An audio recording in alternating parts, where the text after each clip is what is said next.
Welcome to Pranzo with Pasquale. I'm joined today by the one and only Lars Smith. Lars, thank you for joining us today. How are you?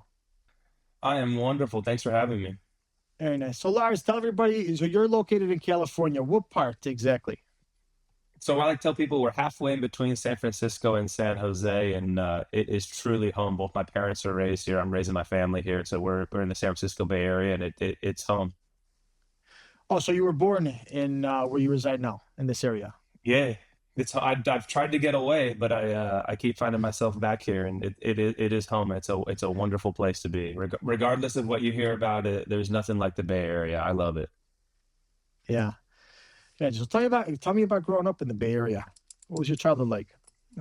Well, I mean, one you always have to say is that people's idea of the Bay Area and everything you hear now, it's changed a lot. And it's always been changing. I'm a history guy. So, like, from the gold rush on, the Bay Area has changed. But I grew up here in Palo Alto. My parents are both public school teachers. My grandparents live right in the area. It just had just an awesome childhood, played at the park, a lot of kids around. Just really cool, and I have a ton of extended family around here, which is like, you get older and you talk to people. I just took for granted that I have 15 cousins in the area. Both my grandparents were like right there, spent a bunch of time with them. And kind of as I get older and raise my own family, I realize that one, living in this just really beautiful, unique area with a lot of outdoors, agriculture and stuff really impacted me, but also family is that we grew up with family parties, cooking with my grandmas. Food was always around, and that certainly has impacted who I became today. And it's as I'm raising my own kids, it's really fun to look back on that and try to create the same memories for them. But it was just a lot of food, family, and just a beautiful area. So, what was your start in the restaurant business? Your first experiences? Oh, my very first job almost Hmm. got me out of the restaurant business. I worked at it's now I guess world famous, but I was 15 years old, wasn't the best student, wasn't doing sports, didn't have after school activities. I was working on hot rods and getting in trouble a little bit. And I wanted to get a job at 15 because that's when you get a work permit in California. So I went and got a job at Bodine's Sourdough Bakery and Cafe. You see them in airports. They're the famous clam chowder and a bread bowl spot. And I just went to the mall. I didn't know any better. I could walk to the mall from my high school and just started applying, and I got hired at 15 years old. Uh, Not the best experience working in a big corporate restaurant. I didn't really speak any Spanish at the time, and pretty much everybody there spoke Spanish, and I didn't get a lot of training. So I was like 15 years old, like working the espresso machine with like a piece of paper that just had the recipes there, and I'm like, uh, so that was tough, and I only lasted a few months there, and was kind of like, well, maybe this isn't for me.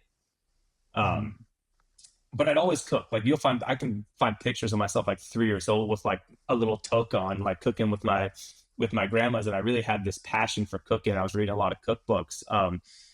Like I said, I wasn't the best student, and I really wanted to go to culinary school. When I was like 16 years old, Food Network was getting big. Anthony Bourdain, Kitchen Confidential came out, and it was kind of like the very, like, not the very beginning, right? There was Julia Childs, Galloping Gourmet. There were some like celebrity chefs before, but this is when like Food Network, you could watch cooking shows 24 hours a day when I was 16 years old. Um, and I just had this passion for cooking, and I thought I wanted to do it for a living. So I started looking at culinary schools and all of that. As I just shared, my parents were public school teachers, both had college degrees. That is not not what they saw for me, and there was a lot of tension in our household about that, because I just really didn't have any interest in traditional college, and I was not the best student. I wasn't going to school that often. I wasn't getting in big trouble, but just traditional school wasn't for me. Um, and so I was trying to figure out how to go to culinary school, and culinary schools aren't cheap. There weren't any community college ones around here. They were all private for profit that I was looking at, and they were really expensive. So I took a year off after high school, and my parents, I mean, college was really important to them. I ended up finishing college, but I was just set on food business, and that's how I found pizza, kind of by chance. A bunch of my buddies were working at a pizzeria in downtown Palo Alto, but in the same area I grew up in. I like pizza, but it was not like a passion of mine. And so I got a job at 18 years old at Pizza My Heart, and the rest was history. I ended up working for them for 13 years. Started as a cashier and worked my way up to a corporate manager. I met my wife working there. I definitely tried to get away from pizza a couple times. That's like important to my. If you were like, "Oh, pizza, that's great. You've done it since you were 18." I was like, "No, I thought I wanted to do fine dining. Still thought I wanted to go to culinary school. Left a couple times to try to work at other restaurants, and there was something I just kept coming back, and it was just I think the casual nature of working in the pizzerias I was working in, and the just how much fun it is working with live dough, and you get a chance to make something every time. It's not the same as working on a line and just the pasta. Or you cook the steak to this temperature every time. And there was something just fascinating about pizza, um, and it stuck. That was 24 years ago. What did you like about working for the big corporation, and what did you, in retrospect, hate? So like that, the it's really really cool. And so when I started working for them, and Pizza My Heart's a pretty well known name. I don't know how well they are nationally, but it's a big chain here. But we say corporate, but it's still one owner. It's privately held. There's still one owner. But when I started, there were 7 locations. Okay, so a small regional chain, right? There were 7 locations. I knew the owner. He was around corporate managers. When I left, there were 24 locations. So from 2002, I left in 2015. So I was part of the growth, or I got to watch the growth. And so it was saying that it was a massive company when I started. I say that, but that wasn't true. I got to help open 10 restaurants with them. And so I think what I loved most about it and continue to love most about it is the relationships I forged there. Like I said, I met my wife there. I met some of my dear friends there. Leah Skirdo and I met there, who was one of my best friends in the very Oh, really? best friends in the world. We met there. She was my boss for, well, really my boss the entire time. But Uh-huh. we became friends when I went to help. I helped out at a restaurant she was the general manager of at one point. And her and I just kind of, I was a shit kid, and she saw something in me and helped straighten me out. I had an attitude. I knew it all. And I was helping her out one summer, and she definitely took me under her wing. Tim Silva's another name that took me under his wing. And they're like some of my dearest friends in the world still. So I think the relationships is like the warm and fuzzy best part about it. The other best part about working for something that big is I get to learn the business on somebody else's dime. That I was getting paid to learn the business, and I worked my butt off from cashier, to helping oversee 400 employees with a team of 5 of us. That's a pretty good opportunity for somebody who had ambitions to open their own restaurant at some point. I knew at some point I wanted to do my own thing, and that is totally priceless. And I think like when you say, the worst part is that really that there were no worst parts. It was never hard. It was never hard to go to work. I love what we do. It was stressful. And the worst part really isn't, it's not like a knock on them. The worst part was it wasn't mine, right? Like I had a creative drive. I wanted to cook. I wanted to create. And when you are, a number, and they didn't treat me like a number, they treated me like family, but you are a number, right? When you're running something that big, it's not like we're just going to run a special, or I'm going to run to the farmer's market and I can roll that into the restaurant. That doesn't work when you're running 24 locations. I mean, that works less so when I'm running 3 locations right now. You have to have your systems. And that was the frustrating part for me. And I definitely probably rubbed my coworkers the wrong way, and my other and the owner, because I was just ambitious, and we got to try this. We need to get this ingredient here. We got to do this differently. And they're like, hey, buddy, that's cool, but that doesn't like. And I was that guy. I was not afraid to speak my mind, but it was just an incredible, incredible experience that I wouldn't trade for the world. I met Justin Wadstein working there. He worked for us for a while. It was such a fun time, and to see that just 7 to 24 locations in the 13 years I worked there is pretty wild. Tripling. And all, and it's single. There is one owner. It's not a big corporation. It's a I knew everybody that we worked with. I knew I could call the owner. It was pretty cool. It seems like that was a cool run. Now we leave leave the corporate job. That must have not been easy. As much as in retrospect, you're like, it's probably, it's a time for me to go. I need to pursue something else. This is not what I want. Being with the same group for 13 years, you must have really felt attached, and it seems like you're a very loyal guy to stick with a job for 13 years and a group. So talk to me emotionally through that decision and Uh, where you were mentally and where you were going. it was like multifold. Like it was tough, but and it was like compounded tough because I bailed on them a couple times. Like not bailed, like gave them notice, but tried other things. And so I was like, okay, this is the third time that I'm gonna leave them. Like, am I gonna come back? Is this not going to work out again? So there's kind of that in the back of my head because I left two other times where I kind of thought that was it and I was going to go pursue something else, and I found my way back. But it was terrifying because when I had my son was a couple years old. At that point, we owned a house, and we were going into the unknown. Sold the house, moved back in with my parents, and so it was not linear either. And so it was really scary, but I kind of had two things. One, if I never tried anything on my own, would I regret it the rest of my life? If we didn't take that leap. And two, I had a good, a good life, a good job. I had a lot of flexibility, working corporate management. I mean, I say corporate management, but doing like overseeing all the operations. I had a decent amount of flexibility. Life was pretty good, but I just knew I wanted more, and I kind of hit the ceiling. I was at working at the top with a group of five people, overseeing all these restaurants, and that was kind of going to be what it was. The company was going to grow, but that was I don't know how old I was, 30, I guess at the time. That was it. There was no step up from there. It was going to be working with that company forever, which wouldn't have been a bad thing, right? It just would have been a different thing. And so we Mhm. had been, we the stars aligned. My dad was retiring. My brother was ready to do something. He had worked in the restaurant business and had finished school, and so we kind of just started planning. But I didn't leave Pizza My Heart for State of Mind. There was kind of a bridge, an opportunity that was thrown my way that we took a leap on. Tell me about that.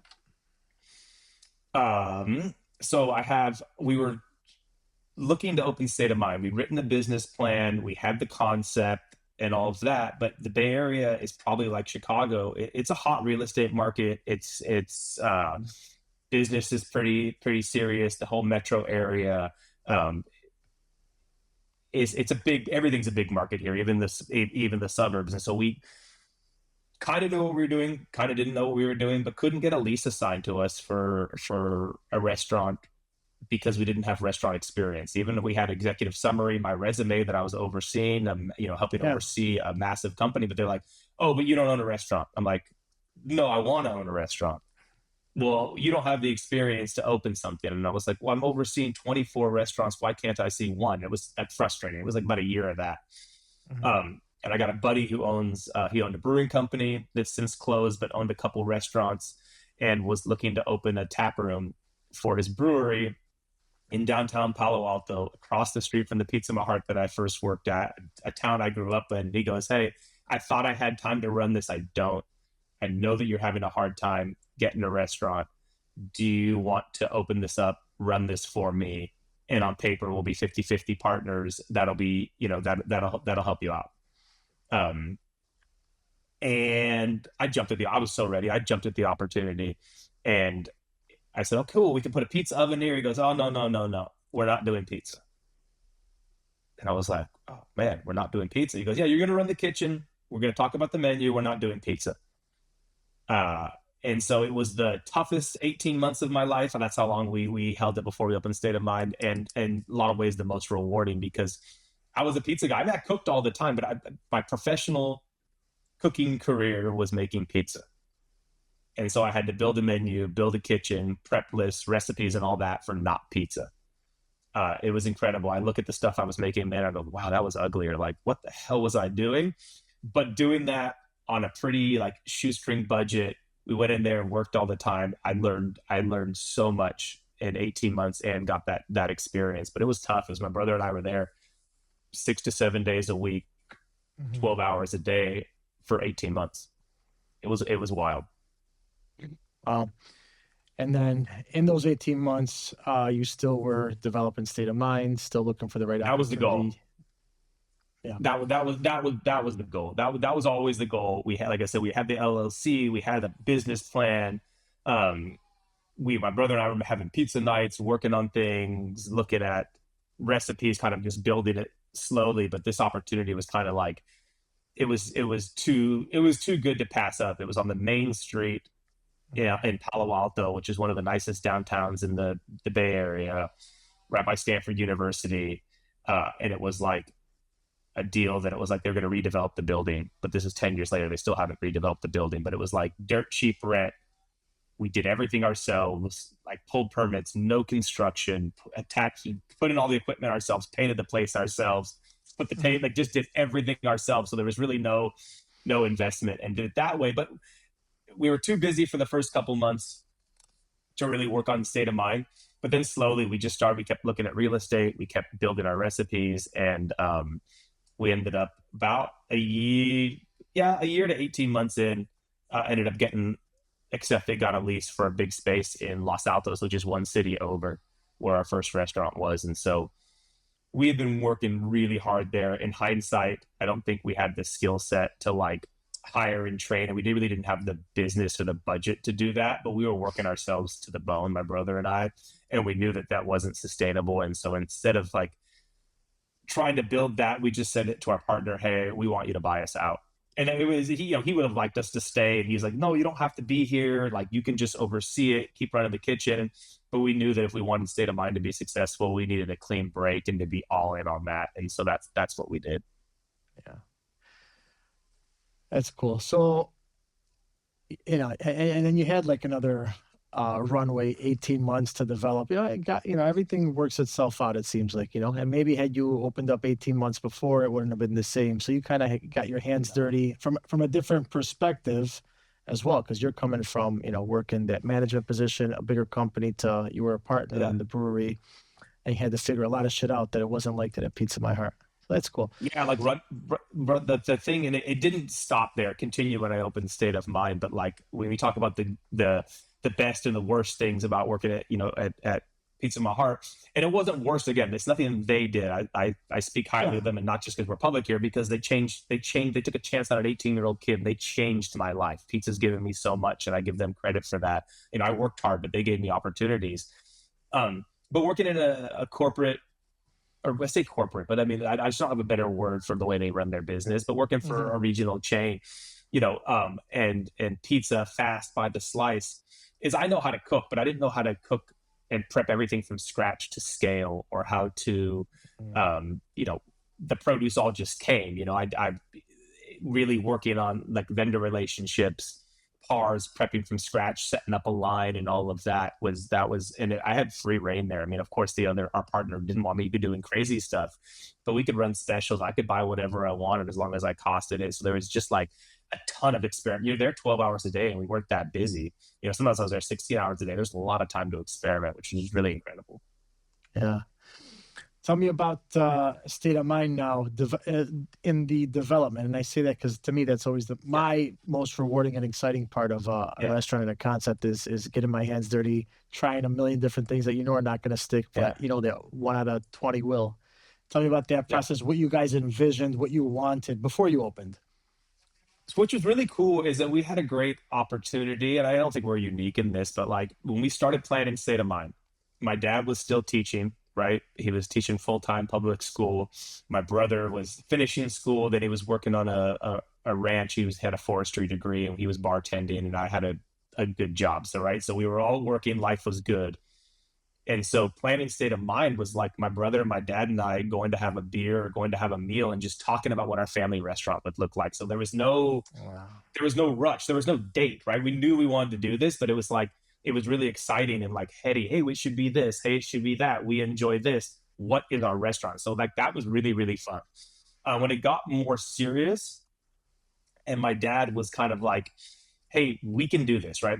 My dad, like I said, was in the restaurant business, would have loved to open his own restaurant, made a different decision for my brother, for myself when my mom was pregnant with me, but for my brother and I, he made a different decision. He wanted to be off nights, weekends, and summers with us. But he was really excited about this because that was probably his. If we hadn't done this, that might have been something he regretted his whole life. He really wanted a restaurant, so he was all in. But he was like, "Hey, if we're doing this and we're gonna figure out the financing, and I'm gonna help you guys do this, you're writing a business plan, and you're not just writing a little business plan. You're gonna write a business plan that we can shop to a bank." And that was his non-negotiable. And he goes, and I'm not going to do it for you. I'll help you out, but you and your brother are doing it. So that was kind of my brother and I were like, screw this. I'm not writing a business plan. This is stupid. We know how. My brother's worked in the restaurant business since he was 15 years old. I was managing a big thing. We're like, this is a waste of time. It was the best thing. It was the best thing we ever did. Like, again, not just write a business plan, write a business plan that you can shop to a bank, right? You can go to the SBA or you can go to whatever bank it is. That means you have to have financials, projections, profit loss, all of that, concept, target market. We did all of that, which again, if I look at it now, and we still look at it regularly as we look at it, quarterly, bi-yearly, we look at our business plan to see, are we living up to, has our vision changed? Are we doing what we said we were going to do? It's funny because the financials are like, nothing near. They never were right, but it was an incredible exercise and gave us the opportunity to put sample menus in there, sample decor in there, and so we really just took it bit by bit and built this whole concept and changed it. We would have arguments. My brother and I wanted to be casual. I thought I wanted to be like farm to table, small plates, sit down, no TVs. They won. It's much more casual than I envisioned it, which has worked out really, really, really, really well for us. But that was like, one of the most incredible times of my life, hanging out with my brother and my dad and just like planning, just talking about what we wanted this thing to be. And we had the luxury of doing that because at that point, this was just an idea and there was no timetable. It was really cool. So at what point did you know State of Mind was going to make it, and that you guys were, what you created, your dream was solid?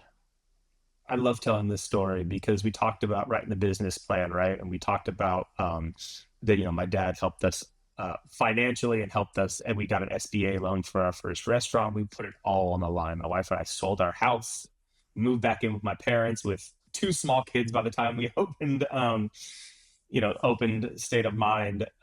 It was, we threw it all on the line. My parents put the house as collateral for the restaurant. We were all in. And so I took that really seriously. My brother and I both took that really seriously. Our childhood house was on the line. Like, hey, we can't mess this up. So we had like endless conversations about, what is our break even? What do we need to make? What happens if things aren't busy enough? How do we make sure that we're living within our means, both personally and business wise? We had all these conversations that were kind of like doomsday scenarios. They're like, what if, here's how we're going to manage this. We never had any conversations about what if we opened the door and we were slammed. We never had any conversations because that would be unreasonable. How would that happen? We didn't do a lot of marketing. The day we opened, I knew we'd be okay.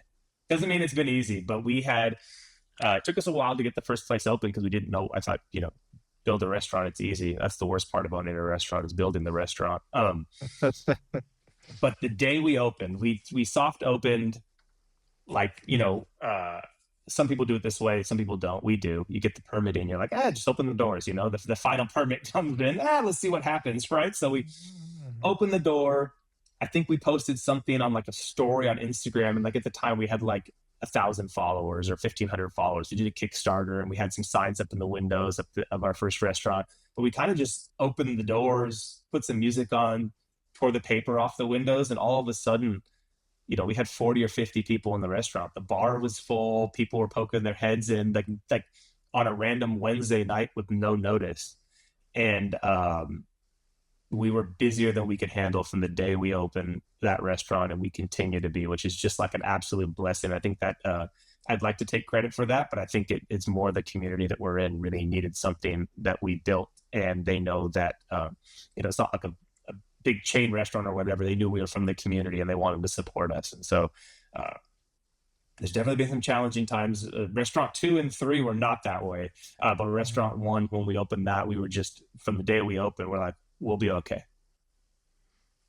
That's amazing. And you attribute that to your community, you guys being local, a community embracing you guys, because that's it's very uncommon for opening up the doors, and from day one you're pretty good.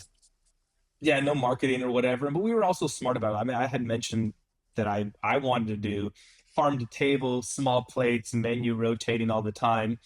Uh, my dad and brother were like, "Hey, that might be you, but that's not really us. We're burgers and beer, sports bar, community gathering place." And so we had a lot of conversation because for me, I wanted like not high end, like it was going to be white tablecloth, but I wanted, um, something that was all about the chef, all about the food.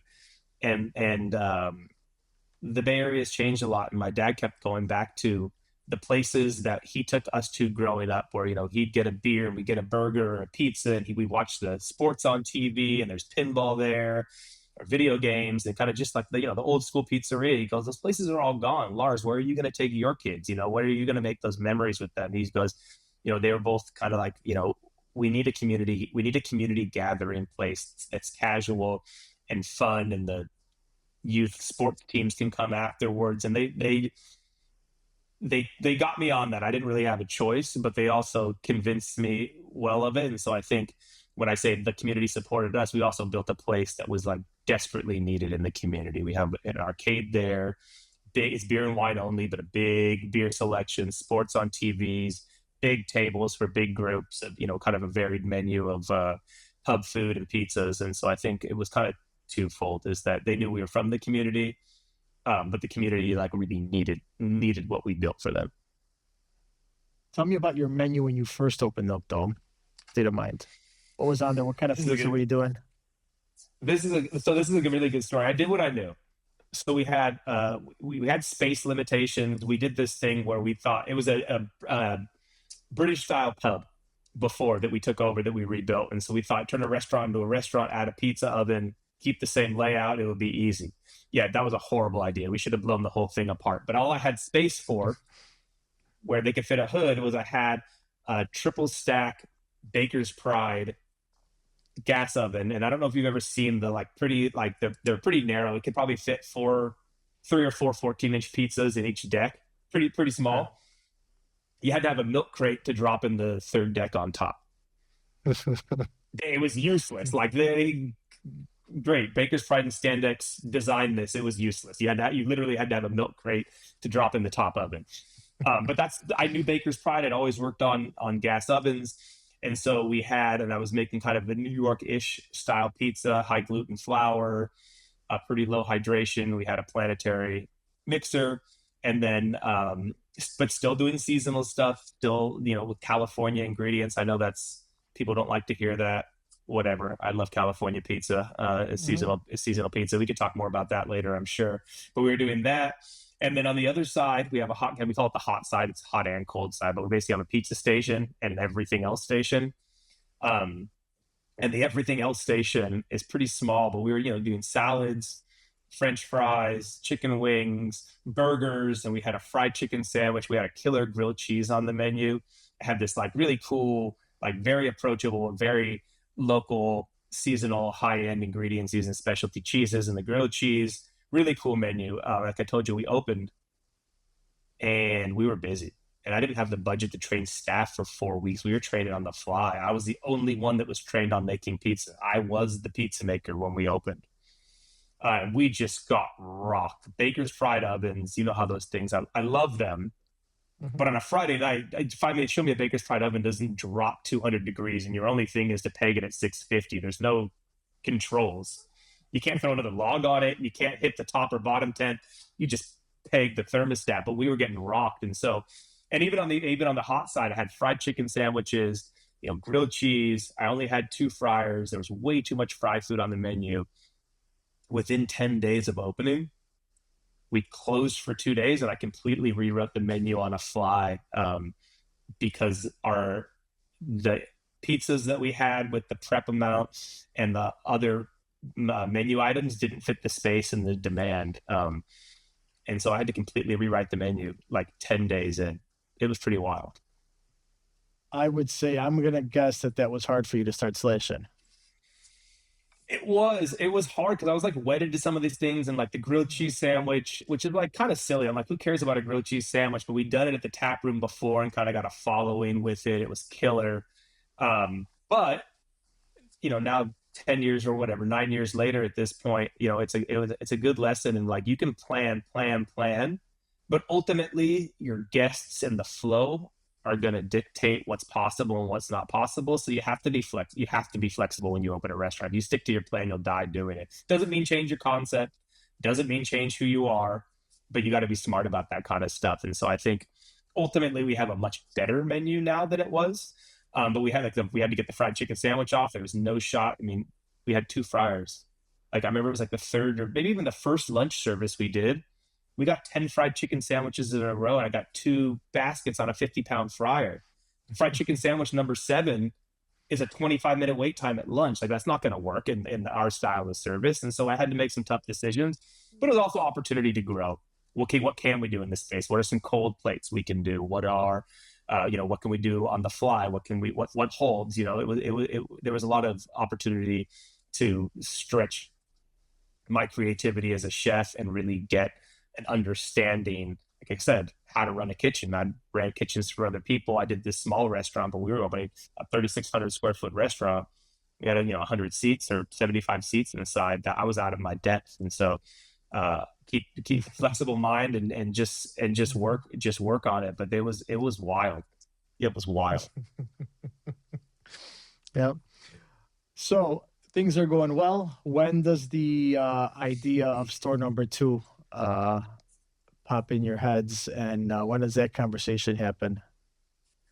We always in the business plan, and knowing that I say it has to feed 3 households. The business didn't have to feed 3 households necessarily, but like, my dad's investing all this money, putting his house on the line, so he's got to make some money, or at least make his investment back. And then my brother and I had to make a living, and we had some partners at the time. Now it's just a family business. Now we had a partner at the time.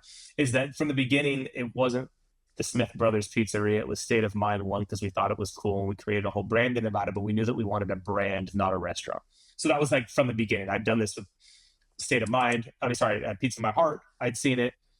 My brother had worked for a lot of corporate restaurants, and we knew that we wanted a brand, something that we could grow. It was never, we needed to open one restaurant, but we knew that we wanted to expand and explore different opportunities. And so we opened in January of 2018, and within a year and a half, we were rocking. And I laugh now because we're doing triple the sales we were doing then, but at the time it was busy. We were full. Biggest complaint we got, it was too busy on a Friday night. People couldn't get pizza. And so about probably, it's a little fuzzy now, but I'd say probably like 18 months in, we started thinking, hey, maybe we need to get like a takeout shop or a slice shop, even in the same community, because we couldn't keep up with demand. It was just, you wanted takeout. People wanted takeout, but you wanted takeout on a Friday night. You're waiting an hour and a half. We really didn't do takeout. We didn't do any online ordering. We were fully sustained on dine-in business. Pre-pandemic, we did about 5%, 10% of our sales were takeout. It was all dine-in. And so we started looking for the original idea was a takeout, maybe a slice shop, because I had experience doing that. And so we kind of just started looking. A couple of deals fell through. I mean, we were looking at places like on the same block as our original restaurant, 2 blocks away. People are like, that's crazy. I'm like, we're leaving money on the table because we're full. We're saying no to people on Friday nights, Thursday nights, Sunday nights.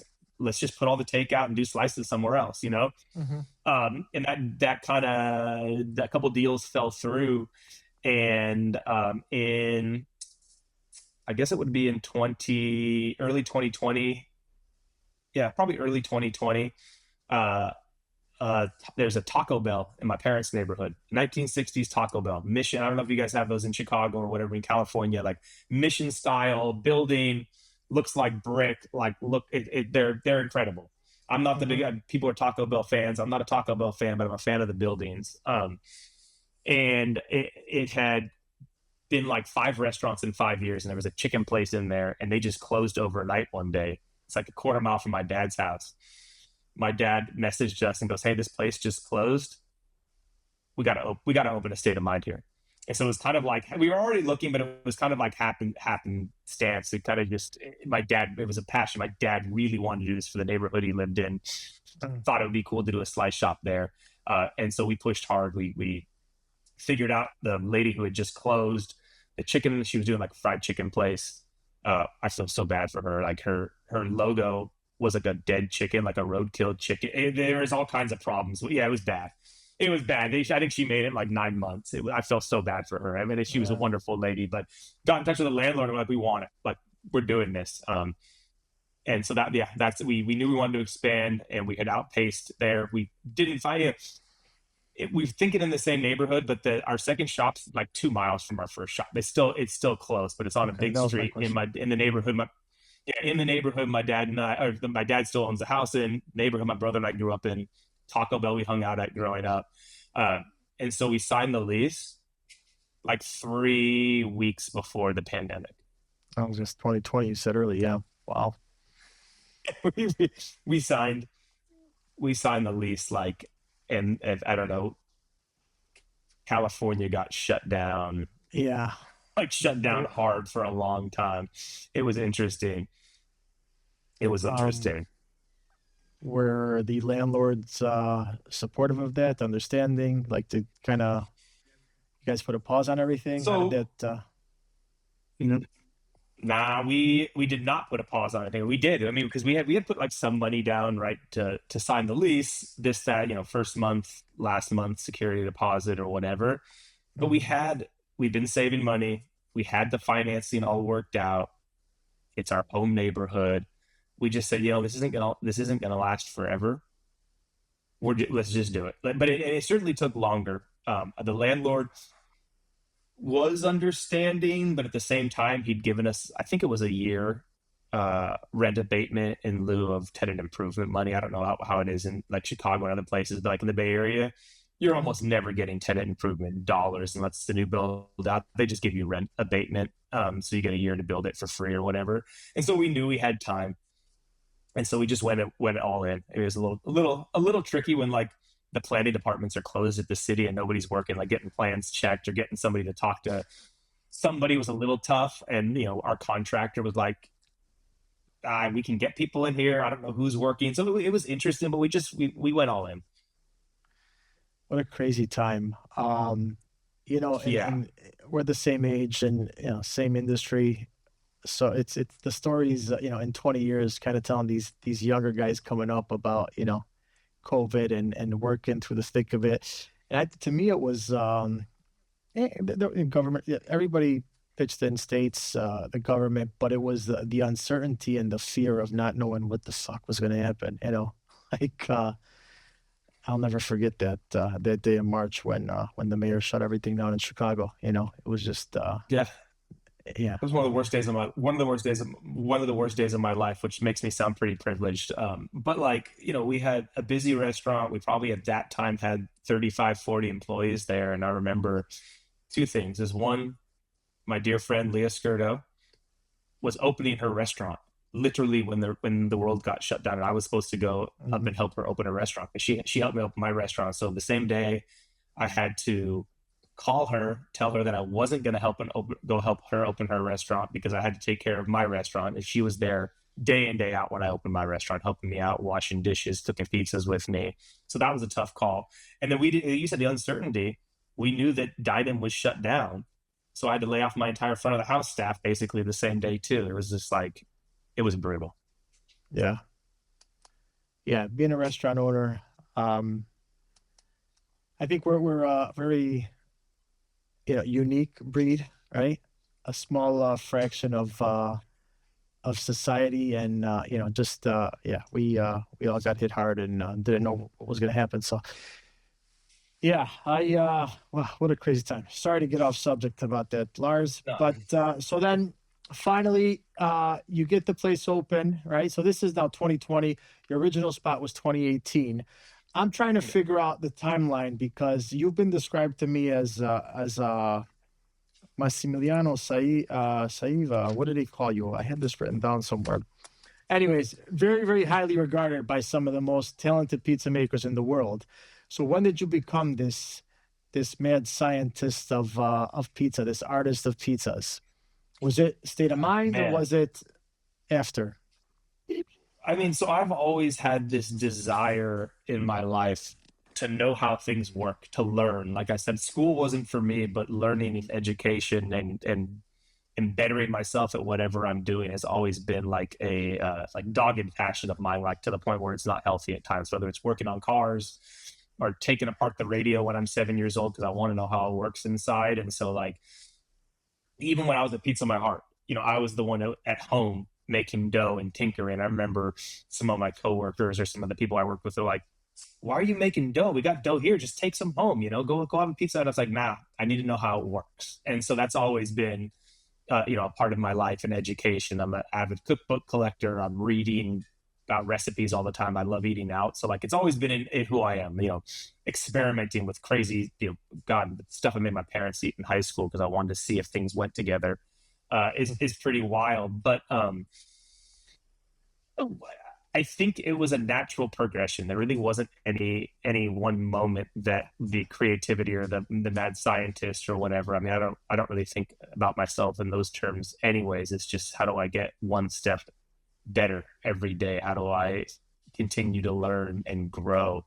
Um, but I did some pizza competitions at Pizza My Heart, and it was wonderful. They were really big on that. Um, Hmm.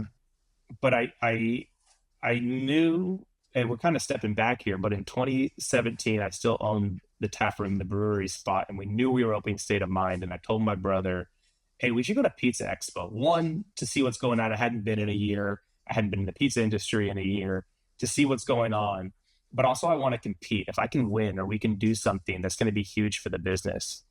Um, and so it was my first time competing for myself, and I worked really, really hard. And just by some crazy way, I won the non-traditional category in Vegas in 2017. Um, and that was great for the business because I could advertise that I was a world champion pizza maker.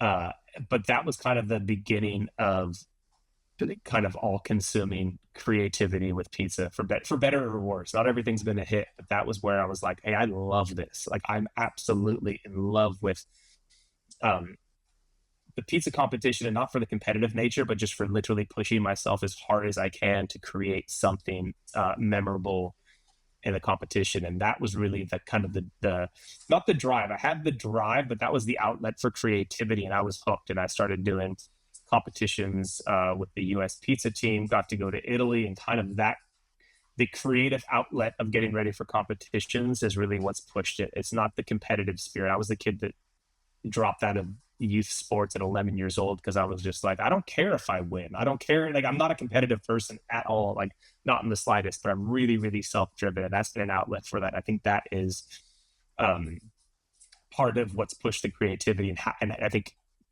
I still say it, pizza competitions are kind of silly. They're wonderful. I love doing it. I'd never want to stop. But it's like, it doesn't affect like, your business isn't going to be better because you won a pizza competition, right? I kind of separate the two, but pushing myself to be a better pizza maker and more creative. And the competitions is what really helped that because I kind of have my business, and then I kind of have a cycle outside of my business as personal, getting ready for pizza competitions, a reason to experiment, a reason to play with flavor combinations, textures, dough recipe. That's how I hooked up with Massimiliano. My bucket list, I want to open a Roman slice shop someday. That's number one on my list. Um, but I learned because I went to Italy the first time and showed up and made a Sicilian pan pizza at Parma in the World Pizza Championships. I had seen Pizza Intelia and Pizza alla Palla before, but didn't know much about it. And I would look at this competition and I'm like, all right, well, I brought the wrong style of pizza to this competition. Like, and I did well, but it was like, I looked at what these guys were doing and I said, all right, I got to learn. And I'd already followed Massimiliano and been kind of enamored by everything he does. Like everybody is. The guy is just an artist in life and in pizza making. And so my goal the next year was to learn Roman style pizza. I tried to do it on my own. This was in like 2019, maybe. yeah, before the pandemic. I tried to learn it on my own at the time, trying to figure out Roman pizza on your own in 2019. You can go down the rabbit hole of the internet. There's no recipes, there's no videos, there's no settings or whatever. It was so I'm calling Rob Cervoni, I'm calling Justin Piazza, some guys that I knew that knew how to do it. And then eventually went and took Massimo's class, and that absolutely changed my life. One, because you take a class with Massimo, your family. That's it. That's it. That guy, he's born to teach. He's warm. We immediately became friends. But learning Roman pizza, but also just sitting at Rob's spot in Mineola in Long Island, and just watching Massimo, and Peyton Smith from Mission Pizza in Carolinas was there too, who was a wonderful person. But looking at his approach and their approach, not just to Roman pizza, but ingredients, topping, like nobody had ever told me before. We're talking about dough, right? He's a master of dough, but hey, when you build a pizza, how do you add height to it? What are the textures of it?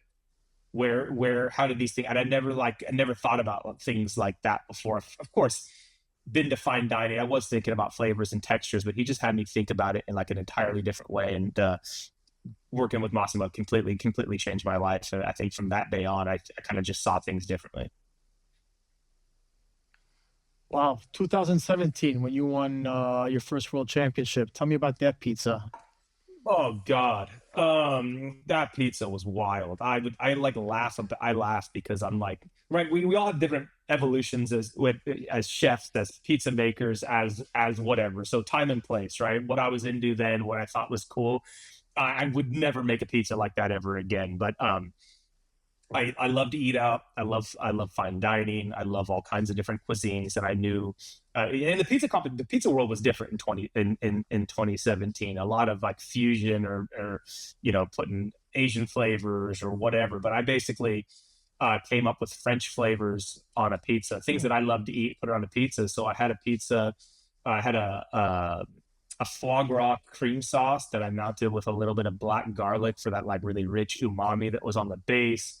I had some mozzarella, I had duck confit on it, pickled cherries, a frisee salad with a dry hopped vinegar on it, a little bit of French herbs, and pickled mustard seeds.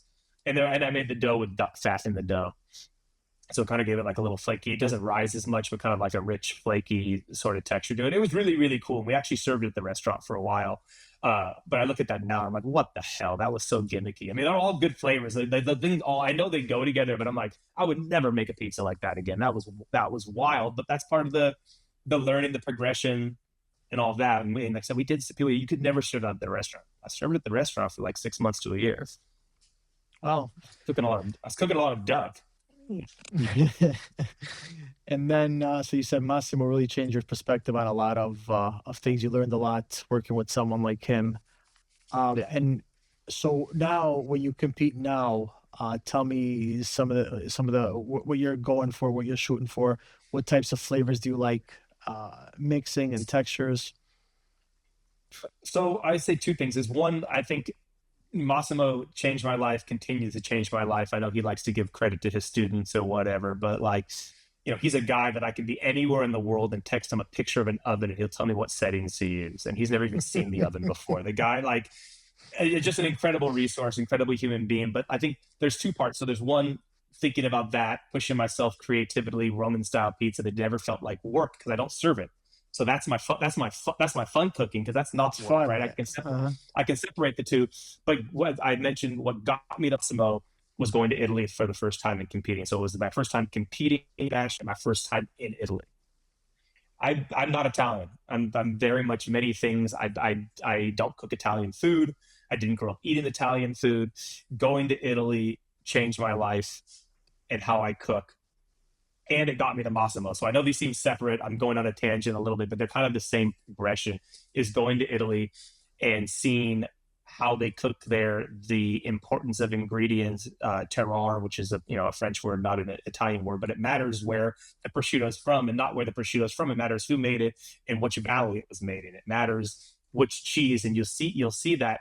And that completely changed my cooking style. And was already interested in seasonality. I was already interested in using local and seasonal ingredients. We were founded on that. We've always done that well at State of Mind. But thinking about more so less manipulation, classic flavor combinations. And so I really pushed myself into finding more unique seasonal ingredients and textures, and finding this idea of pairing seasonal produce with specific specialty cheeses is something that I really enjoy doing, and finding classic flavor combinations that make sense together, and incorporating them in like new and novel ways. And that's still like my favorite thing to do. I don't build pizzas around meat. It always starts with produce and cheese, and then I always look for meats, cured meats, and the things like that as an accent. And so continues to this day. I go to Italy once to twice a year, which is funny because I don't cook Italian food. That you wouldn't come into our restaurant and later, oh, it's an Italian restaurant. It's very much a Californian restaurant, but I continue to be inspired by Italy, and I love like having these conversations with people too, because you know what makes Italian food great is the seasonality and the localness of it, and California is very much that way too. We grow a ton of produce here. We have cheese producers here. We have meat producers here. So I'm always inspired by Italian food, and I come back and I don't bring the Italian ingredients back with me. I use what I learned there and find local things that kind of fit similar flavor profiles and similar textures, and get inspired by things that way. That's so amazing. Yeah. So you kind of like in terms Maybe after this, I'm playing with flavors and textures, local stuff. When we get off this call today for a competition. for competition. So that's 2017. You win the world championship. From then on, you really dive into let's just call it the pizza world, meaning not just your business. You know, you're involved in competitions, and you're traveling with teams, and you feel like that's a big reason of you just kind of keep on pushing and keep on growing and learning. Correct? Yeah, at the 100%, and it's all personal. It's like, and I always tell people that in the competition, I have to win, I have to do this, and I'm like, good for you, but for me, it's always been it's an intensely personal journey to push myself as hard as I can. Yeah, that's awesome. So now you have three places, right? Yeah, we opened a third one in 2023. Okay, tell me, and how did that one come about? Tell me the story of that one. I mean, we had been, both restaurants were doing really, really well. We weren't really looking for a third restaurant, but we had some good leadership in our two existing restaurants. We're probably a little bit bored, which is never a good reason to make a decision. But we were kind of like, I have problems. I'm always looking. Like I do not want to open another restaurant right now, but I checked real estate listings last night because I can't help myself. Businesses for sale and leases. One, just to say what's going on in the market, but I'm just I do it to myself. I'm always looking. But we had some landlords and real estate agents approach us about this one spot a couple cities over that had closed during the pandemic, and we said no, we weren't interested. And I guess the landlords came and ate at our restaurant in Los Altos, and they really wanted us there. They came, hey, just come look. All we're asking is to come look at the space. Okay, what's that going to hurt? So we looked at this space and this kind of like neighborhood thing. We said, you know what, this seems pretty cool. We can make it work. It wouldn't be a huge build out, and it wasn't. That was probably the easiest build out that we did. So we said, you know what, we had a person managing at the time at one of our restaurants that was ready to take the leap and become a general manager partner. And we thought we could do it. And so we said, you know what? Yeah, let's open another restaurant. And that was the hardest one. I've had conversations with other operators that going from 1 to 2 restaurants, it's hard, right? But it's not. 2 to 3 was a really big difference for us. We thought we had systems in place. We thought we had levels of accountability, and it was a struggle. It was not as busy as we wanted to, but we overextended ourselves, even though we had these conversations and we had training material and systems, and it was tough. It continues to be tough. It's caused us to kind of slow down and pause and reevaluate how we do everything. We've made some great changes some ownership changes, some partner changes, and I think we're in a much stronger place. But it was tough. Yeah.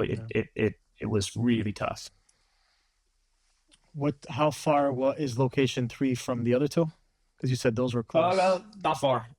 But I'm trying to think right now. Like 6 miles. It's not far. Okay. Where everything's kind of right in the area. We haven't pushed too far. So like in terms of my time, where I can get from one restaurant to another restaurant, any of the restaurants in 20-25 minutes. It's not far. Kind of it's still our home base. We're still the local guys. We're not the outsiders at any of the restaurants or the communities.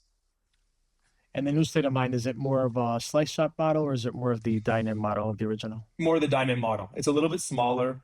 Um, it's a little bit smaller, which is tougher than we thought it would be. We really, more space works better for that model. But I brought my fried chicken sandwiches back there. I installed an extra fryer there, similar pizzas, and just do some other fun stuff there. And it's a cool little community gathering place, and it certainly has picked up steam. Good. Was the hardest thing, was it consistency? Was it staffing? What was the hardest obstacle, do you think, with that third one? Consistency and staffing. Hmm. Is that we're all hands-on operators. I'm a cook at heart. I'm a pizza maker at heart. My brother's a bartender at heart. That kind of stuff. And so I had experience managing multiple locations. Our rest of our team didn't, and I think we maybe should have had some more explicit conversations about what working in the restaurant and working on the restaurant, what the difference between what those things are, and more about empowering and holding staff accountable as opposed to getting in there and doing it because it has to get done right. There's a time for both, but we just fell flat. We just fell flat. Some of that's on us. Some of it was just the nature of every restaurant's different. But it took some time. It's still a work in progress. We're doing well there now, but it definitely was a stressful and kind of frightening open because we were like, okay, cool. We opened one that might bleed the other two dry. That's a problem, But we just put our heads down, got to work, and just continue to chug along. But the best thing that came out of it was the realization that we didn't open a restaurant without handbooks, training guides, management structure, prep list, recipes. It's not like we had these things, but they were not good enough. They weren't, and even the ownership structure, the way we communicated, the way that we were monitoring our finances and all that, we thought we had it, but opening the third restaurant, it became glaring that we didn't have it. And so we've kind of restructured how we do everything in the last 2 years, which has been, I think, a good, an expensive lesson, but a good lesson. And you got to have tight systems of accountability and that sort of stuff if you're going to continue to expand. Yeah. Someone used to teach a seminar at the expo. I'm not sure who it was, but it was, I'm gonna get this wrong. Hopefully somebody could correct me, but it was either the second. I think it might have been the third location's the hardest. And I it should have talked taken about that. yeah. Well, they taught it for a few years. I haven't seen it, in a while. But was it the second location is the hardest, or the second and third location is the hardest? But basically he walked through everything that you're talking about now. And a lot of operators I see opening up and it's struggle from day one and it's but then a lot of guys it's like you from day one do well and it's so easy to open up that second one, when things go well, you get to the third. So there's something, I don't know what it exactly is, but it's a very, very common trend. And like, I think part of it is like 50, right? It's just math. And this is not even like realistic in what our workflow is, but like 50% of your time in two restaurants, like that's still a decent amount of time, right? 50-50, like let's say you're working 40 hours, 20 in each restaurant. But then when you get to 33 or you get to a third of your time, like that's not that much time. Like even now, I think I've got a better balance that, I get cooks at some of my restaurants. Oh, you've been on vacation? I haven't seen you. And I'm like, I haven't had a day off in 20 days, but like, but that always reminds me that like a third of your time is significantly less than half of your time, or it's way less than all of your time, And so figuring out how you create a top-down structure to make sure that your vision is implemented is, you can think you have it, but that doesn't mean you do. Lars, Thank you so much for your time. Thank you for sharing so much, man. You're one of the Thank you most so much. fascinating people. I hear nothing but great things about you, and obviously it resonates in this conversation as well. But yeah, man, this was fucking great. Thank you so much.